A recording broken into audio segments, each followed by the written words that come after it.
गौतम बुद्ध से सीखें खुद को वश में करने का तरीका। एक बार गौतम बुद्ध एक शहर में प्रवास कर रहे थे। उनके साथ कुछ शिष्य भी थे। एक दिन उनके शिष्य शहर में घूमने के लिए निकले। वे शहर में घूम ही रहे थे कि तभी शहर के कुछ लोगों ने उन्हें अपशब्द कहे। उनके बुरे शब्दों को सुनकर शिष्यों को बहुत बुरा लगा और वे वापस लौट गए। बुद्ध ने देखा कि शहर से लौट कर आए उनके सभी शिष्य बहुत क्रोध में दिखाई दे रहे हैं। उन्होंने शिष्यों से पूछा, क्या बात है, आप इतने तनाव में क्यों हैं? तभी एक शिष्य क्रोध में बोला, हमें यहाँ से तुरंत चलना चाहिए। जब हम बाहर शहर में घूमने गए थे तो यहाँ के लोगों ने बिना वजह हमें बहुत बुरा भला कहा।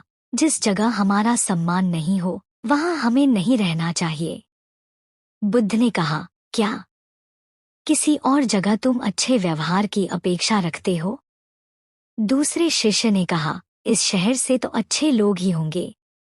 तब गौतम बुद्ध बोले, किसी जगह को सिर्फ इसलिए छोड़ देना ठीक नहीं कि वहाँ के लोग बुरा व्यवहार करते हैं।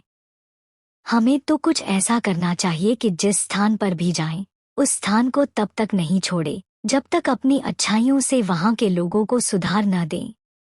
हम जिस भी स्थान पर जाएं, वहाँ के लोगों का कुछ न कुछ भला करके ही वापस लौटें।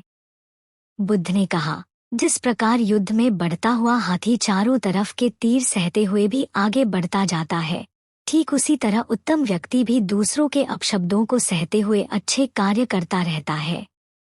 खुद को वश में करने वाले प्राणी से उत्तम कोई और नहीं हो सकता। बुद्ध की बात शिष्यों को अच्छी तरह से समझ में आ गई और उन्होंने वहां से जाने का इरादा त्याग दिया।